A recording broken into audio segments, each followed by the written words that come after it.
తల్లికి కుమారునికి మధ్య ఏముంటది తెలుసా అండి? ఒక ప్రేమ మాత్రమే. ఇంకా చెప్పాలంటే వాడి ప్రపంచం ఏదైనా ఉంది అంటే తల్లి లేదా తండ్రి, అంతే. ఇంకా వేరే ప్రపంచం తెలియదు వాడికి. వాడికి తల్లే ప్రపంచంగా ఉన్నప్పుడు, తండ్రే ప్రపంచంగా ఉన్నప్పుడు,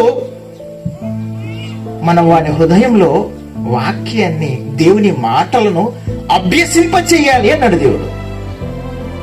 ఎందుకంటే ప్రేమ ఉన్న చోట వాక్యం ఫలిస్తుంది.